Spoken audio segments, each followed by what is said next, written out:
ടിബിലിസിയിൽ മലയാളികൾ പഠിക്കുന്ന എന്നാൽ ഒരുപാട് ആളുകൾക്ക് അറിയാത്തൊരു യൂണിവേഴ്സിറ്റിയിലേക്കാണ് നമ്മളിന്ന് പോകുന്നത്. East European university. ഇന്ന് നമ്മുടെ എക്സ്പ്ലോറിംഗ് മെഡിക്കൽ യൂണി ജോർജിയയുടെ 12ാമത്തെ ദിവസം. എക്സ്പ്ലോറിംഗ് യൂണി എന്താണെന്ന് അറിയാത്തവർക്ക് വേണ്ടിയിട്ട് പറയാം. നമുക്ക് ഇന്ന് മുതൽ ജോർജിയയിലുള്ള ഓരോ മെഡിക്കൽ യൂണിവേഴ്സിറ്റിക്കും പോയി അവിടെയുള്ള യൂണിവേഴ്സിറ്റി ഇൻഫ്രാസ്ട്രക്ചറും എഡ്യൂക്കേഷൻ ക്വാളിറ്റിയും സ്റ്റുഡന്റ് ലൈഫും അതുപോലെ തന്നെ അവിടെയുള്ള ക്ലിനിക്കൽ ഫെസിലിറ്റീസും അതുപോലെ തന്നെ കുട്ടികളുടെ ഫുഡ് അക്കോമഡേഷൻ ഇങ്ങനെ തുടങ്ങിയ എല്ലാ കാര്യങ്ങളും 1 by 1 ആയി നേരിട്ട് കാണുകയും അവിടെയുള്ള കുട്ടികളോടും ടീച്ചേഴ്സിനോടും അവിടെയുള്ള നേറ്റീവ്സിനോടും യൂണിവേഴ്സിറ്റിയിലുള്ള പ്രൊഫസേഴ്സിനോടും മാനേജ്മെന്റിനോടൊക്കെ സംസാരിച്ച് ജോർജിയയിലുള്ള മെഡിക്കൽ എഡ്യൂക്കേഷൻ എങ്ങനെയാണെന്നുള്ളത് കംപ്ലീറ്റ് ആയിട്ട് പഠിക്കാം. അപ്പോൾ ഞാൻ ഇന്ന് പോകുന്നത് ഈസ്റ്റ് യൂറോപ്യൻ യൂണിവേഴ്സിറ്റിയിലേക്കാണ്. ടിബിലിസി സിറ്റിയിൽ നിന്ന് ഓൾമോസ്റ്റ് ഒരു 30 മിനിറ്റോളം പോകാണ്ട് ഈസ്റ്റ് യൂറോപ്യൻ യൂണിവേഴ്സിറ്റിയിൽ. ഏകദേശം സിറ്റിയുടെ പുറത്തായിട്ട് ഒരു ഭാഗത്തായിട്ടാണ് ഈസ്റ്റ് യൂറോപ്യൻ യൂണിവേഴ്സിറ്റി ഉള്ളത്. പൊതുവെ എനിക്ക് അവിടെ എത്തിയ സമയത്ത് തോന്നിയിട്ടുള്ളത് നമ്മുടെ നാട്ടിലൊരു ഗ്രാമം വൈബിലുള്ള ഒരു സ്ഥലമാണ്. ഞാനങ്ങനെ രാവിലെ തന്നെ യൂണിവേഴ്സിറ്റിയുടെ മുന്നിലെത്തി. ഞാനിപ്പോൾ വന്നിരിക്കുന്ന ഈ ഒരു ബിൽഡിങ് ഈസ്റ്റ് യൂറോപ്യൻ യൂണിവേഴ്സിറ്റീൻ്റെ പുതിയ ബിൽഡിംഗ് ആണ്. ഇതല്ലാത്ത പഴയ ഒരു ബിൽഡിംഗ് ഉണ്ട്, അത് ഇവിടുന്ന് പിന്നെ ഒരു 15 മിനിറ്റ് പോകാനുണ്ട്.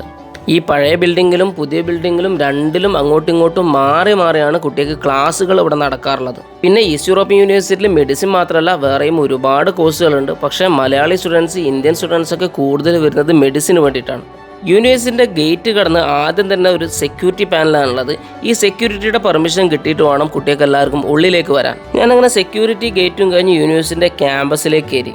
അപ്പോൾ ഞാൻ ഉള്ളിലേക്ക് പോവാണ്. ഇവിടെ കൂടുതലും നോർത്ത് ഇന്ത്യൻ സ്റ്റുഡൻസ് ആണ് പഠിക്കുന്നത്. മലയാളി സ്റ്റുഡൻസിൻ്റെ എണ്ണം ഭയങ്കര കുറവാണ്. അങ്ങനെ ഞാൻ യൂണിവേഴ്സിറ്റി ബിൽഡിങ്ങിൻ്റെ ഉള്ളിലേക്ക് കയറി. ഞാനിപ്പോൾ ഉള്ളത് ഈ യൂണിവേഴ്സിറ്റിൻ്റെ അഡ്മിനിസ്ട്രേറ്റീവ് ബിൽഡിങ്ങിലാണ്. അപ്പോൾ ഞാനിവിടുത്തെ ഓരോ ഫെസിലിറ്റീസും കാര്യങ്ങളൊക്കെ കാണിച്ചു തരാം. യൂണിവേഴ്സിറ്റി ബിൽഡിങ്ങിൻ്റെ ഉള്ളിലെത്തിക്കഴിഞ്ഞാൽ ആദ്യം നമ്മൾ കാണുന്ന ഒരു ലോബിയാണ്. കുറച്ച് മോഡേൺ ഫർണിച്ചറും ചെടികളൊക്കെ വെച്ച് വെൽ ഇൻറ്റീരിയർ ചെയ്തേക്കണ ഒരു ലോബി. ആ കസേരയും ടേബിൾ ഇട്ടേക്കണതും അതിൻ്റെ കളറിങ്ങും ആ ചെടികൾ വെച്ചേക്കണ സ്റ്റൈലും എല്ലാം കൂടിയാകുമ്പോൾ അതിന് നല്ലൊരു രസമുണ്ട്. ഈ ഒരു യൂണിവേഴ്സിറ്റി ഇൻറ്റീരിയർ പുറത്തുനിന്ന് നോക്കുന്ന സമയത്തും ഉള്ളിൽ വന്ന് നോക്കുന്ന സമയത്തൊക്കെ ഇൻറ്റീരിയർ വൈസ് അടിപൊളിയാണ്. പിന്നെ നിങ്ങൾ യൂട്യൂബിലുള്ള വ്ളോഗിലൊക്കെ ആയിട്ട് കാണുന്നുണ്ടാവും. അതായത് മലയാളി സ്റ്റുഡൻസ് അബ്രോഡ് പഠിക്കുന്ന 7ഓളം രാജ്യങ്ങളിലെ 50ഓളം യൂണിവേഴ്സിറ്റിയിലേക്ക് ഞാൻ നേരിട്ട് പോയിട്ട് ആ യൂണിവേഴ്സിറ്റികളിലെ ഇൻഫ്രാസ്ട്രക്ചറും അവിടെയുള്ള ഫെസിലിറ്റീസും ലാബ്സും അവിടെ കുട്ടികൾ നിൽക്കുന്ന അപ്പാർട്ട്മെന്റ്സും ഹോസ്റ്റലും ആ സിറ്റിയും ഇങ്ങനെ തുടങ്ങിയ എല്ലാ കാര്യങ്ങളും അവിടെ പഠിക്കുന്ന സ്റ്റുഡൻസിനോടും അവിടെയുള്ള നേറ്റീവ്സിനോടും യൂണിവേഴ്സിറ്റി റെപ്രസെൻറ്റേറ്റീവ്സിനോടും എല്ലാം ചോദിച്ച് മനസ്സിലാക്കിയിട്ടുണ്ട്. അപ്പോൾ നിങ്ങൾ അബ്രോഡ് MBBS പഠിക്കാൻ ഉദ്ദേശിക്കുന്ന കുട്ടികളാണെങ്കിൽ നിങ്ങൾക്ക് ഒരു യൂണിവേഴ്സിറ്റി ചൂസ് ചെയ്യാനും അതല്ലെങ്കിൽ ചൂസ് ചെയ്ത യൂണിവേഴ്സിറ്റിയെ കുറിച്ച് ഡീറ്റെയിൽ ആയിട്ട് മനസ്സിലാക്കാനും എന്നോട് നേരിട്ട് സംസാരിക്കാൻ പറ്റും. അതിന് വേണ്ടിയിട്ട് എൻ്റെ ഫ്രീ ടൈം ഞാൻ ഡിസ്ക്രിപ്ഷനിലുള്ള വെബ്സൈറ്റിൽ കൊടുത്തിട്ടുണ്ട്. അതിൽ നിങ്ങൾക്ക് ടൈം ബുക്ക് ചെയ്യാൻ പറ്റും. എന്നിട്ട് നിങ്ങൾക്ക് അബ്രോഡ് MBBS പഠിക്കാൻ ഏറ്റവും ബെസ്റ്റ് ആയിട്ടുള്ള യൂണിവേഴ്സിറ്റി ഏതാണെന്നുള്ള ഡിസ്കസ് ചെയ്യാം. ഇവിടെ ജോർജിയൻ സ്റ്റുഡൻസ് കൂടുതലും പഠിക്കുന്നത് മെഡിസിൻ കോഴ്സിനല്ല അതർ കോഴ്സുകൾക്കാണ്. ഞാൻ അങ്ങനെ യൂണിവേഴ്സിറ്റി മുഴുവൻ കാണാൻ വേണ്ടിയിട്ട് യൂണിവേഴ്സിറ്റി ഒരു സ്റ്റാഫിനെ കൂടെ എൻ്റെ കൂടെ കൂട്ടി. അങ്ങനെ ആദ്യം തന്നെ ഞങ്ങൾ പോയത് യൂണിവേഴ്സിറ്റിയുടെ അനാട്ടമി ക്ലാസ് റൂമിലേക്കാണ്. ഇവിടെയാണ് അനാട്ടമിയുടെ റൂം. അപ്പോൾ അനാട്ടമി റൂമിൽ ഇത് 3D സ്റ്റിമുലേറ്ററാണ്. അപ്പോൾ ചില യൂണിവേഴ്സിറ്റികളിലും ഞാൻ ഈ 3D സ്റ്റിമുലേറ്റർ കണ്ടിട്ടില്ല.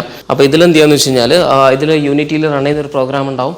അപ്പോൾ ആ പ്രോഗ്രാമിൽ നമുക്ക് കംപ്ലീറ്റ് ഹ്യൂമൻ ബോഡി കിട്ടും. അത് നമുക്ക് അതിൽ തന്നെ ഡൈസെക്ട് ചെയ്യാം, അതിൽ തന്നെ അതിൻ്റെ പാർട്സ് കാണാം, മസിൽസ് കാണാം. അങ്ങനെയുള്ള ഒരു ഫെസിലിറ്റിയാണ്. 3D സ്റ്റിമുലേറ്റർ ഞാൻ പല സ്ഥലത്തും കാണിച്ചു തന്നിട്ടുണ്ടെന്ന് തോന്നുന്നത്. പിന്നെ അതുപോലെ തന്നെ ഇവിടെ സ്കെൽട്ടൻ പാർട്സ് ഉണ്ട്, സ്കള്ളുണ്ട്. അപ്പോൾ നല്ല നീറ്റായിട്ടുള്ള ക്ലാസ് റൂം ആട്ടോ. നല്ല ക്ലാസ് റൂമൊക്കെ ഭയങ്കര കൺവിൻസിങ് ആയിട്ടുള്ള, അതായത് വളരെ നീറ്റായിട്ടുള്ള ഇൻഫ്രാസ്ട്രക്ചറാണ്. ജോർജിയയിൽ കഡാവർ അവൈലബിൾ അല്ല. അതുകൊണ്ട് തന്നെ കുട്ടികൾ അനാട്ടമി പഠിക്കുന്നത് 3D സ്റ്റിമുലേറ്ററിലും മാൻകിനിലൊക്കെയാണ്. ഈ ഒരു 3D സ്റ്റിമുലേറ്റർ മറ്റു പല യൂണിവേഴ്സിറ്റിയിലും ഞാൻ ഓപ്പൺ ആക്കി ഉപയോഗിച്ചുകൊണ്ട് തന്നെ ഇവിടെ ഞാനത് ഓപ്പൺ ആക്കാൻ പറഞ്ഞില്ല.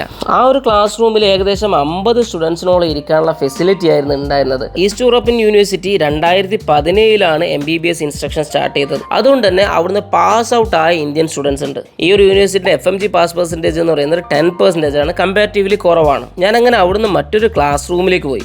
ആ ക്ലാസ് റൂം നമ്മൾ മുന്നേ കണ്ട അതേ ഇൻറ്റീരിയർ തന്നെയായിരുന്നു.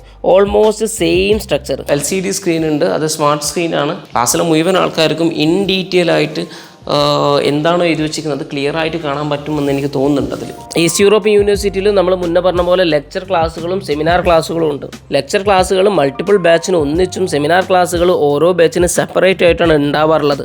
അതുകൊണ്ട് തന്നെ സെമിനാർ ക്ലാസ് റൂമുകളൊക്കെ ചെറുതായിരിക്കും. വെൽ മെയിൻറ്റൈൻഡ് ആയിട്ടുള്ള ഒരു ഇൻഫ്രാസ്ട്രക്ചറാണ് ഈ യൂണിവേഴ്സിറ്റിക്ക് മൊത്തം ഉള്ളത്.